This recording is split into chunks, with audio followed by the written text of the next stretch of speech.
Okay, everybody, I got a new 2020 F-150, and just like the other truck I had, my pops and I put rear springs on it. We had put Fox front suspension on it, and I'm gonna do pretty much the same thing with this one. So there's a couple things that you need, some things I learned along the way too. I already got this side in, but there's some differences in the suspension design on this one that causes things to change a little bit. They're using studs on the bottom here instead of like the old ones, which you can see right there, just had a bolt that went through the bottom. These actually have these studs. It makes it a little bit more difficult to get out, but for the most part, the rest of it's pretty much the same. So now my first steps is take a 10mm and break these guys loose. There's an 8mm here.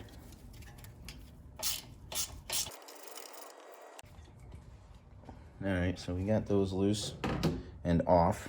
So now you see you're getting a little bit more leeway. But up here, you can see right here, there's a little clip. I got one of these, Harbor Freight, cheap as shit. Oops, sorry about that.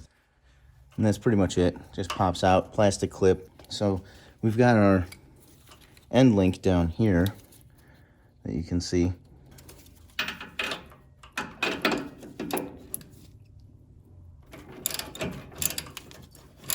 Get that loose. Check it, make sure it's not rotating. Nope. My 18mm ratcheting wrench on it, so I can keep an eye on it. Make sure it doesn't start moving. And this is your sway bar end link. Next step, we're gonna break our ball joint loose. That's pretty simple.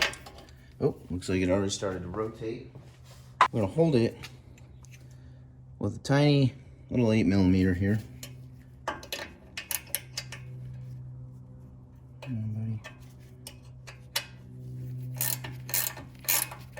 Just to keep it from moving.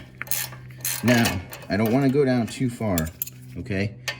Because there's pressure right here. Not a lot, but there's a little bit of pressure there. So that's why I've got my little rigged up setup with some blocks of wood.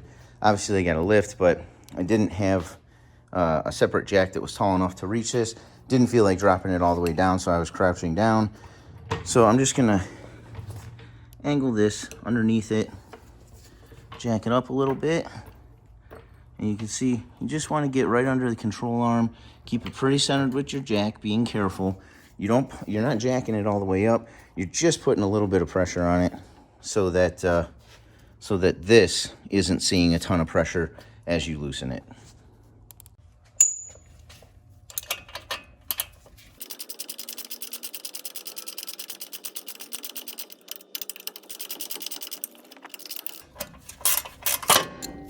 All right, so you can see there's still a little bit of pressure, even with me supporting the bottom of this, because this is a new truck. It doesn't have a lot of miles on it. We've got very fresh bushings in our upper control arm, so it's gonna provide some type of tension. Now, I'm looking at these threads. They look fine. Nothing looks damaged or hurt, but that's also why I'm supporting and I'm putting pressure on that lower control arm, because I'm trying to get little tension on this as possible. But you can see it's tough to push down. So these bushings are pretty darn tight, and this upper control arm wants to pop up. All right, so with the support still underneath it, because as you start to lower it, your knuckle itself starts to kind of get some slack in it, right? You should have no tension on these right now. They should still be loose, even when you got a little bit of slack in there. So now my next step, because I've already got the end link bolt off, so as I start to lower this entire assembly, that's gonna let the sway bar end link slide out of the sway bar itself. I'm gonna now remove the steering, the tie rod end here, and I'm just gonna remove it from the knuckle. We're just gonna take this. It should be a 21mm. That's a 10mm, so that should fit pretty well to hold to hold it steady. All right, so I give it, this is 21 millimeter. There we go. Let's see if it's rotating. Yep, it is rotating.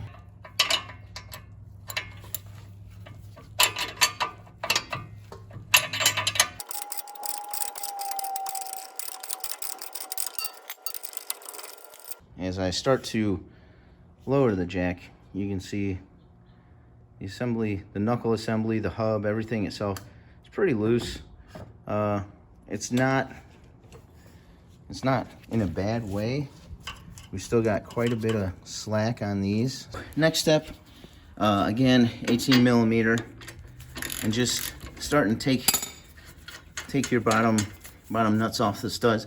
There really shouldn't be any pressure on them. You can see that I don't know if you can see that, but I can move the lower control arm. Again, brand new truck, tight bushings. Older truck might be a little bit different. But now we've got these bottom studs. We got the nuts off the stud. So we're ready to start prying and pushing down on this a little bit. You can see that sway bar end link is moving around in there. Still have plenty of slack. The further it leans back like it is right now, the tighter they get, but you can see they're still not very tight. The more upright position you hold it in, the more slack you have. Approach, it just keeps the knuckle in its natural position. It takes all of the stress off of these. I mean, they're not tight at all. You're just prying up until you get it right out of there. And there you go. It's a little uncomfortable, but it's not too bad. My bungee cord shot off. That's okay. I'll just put it back up there.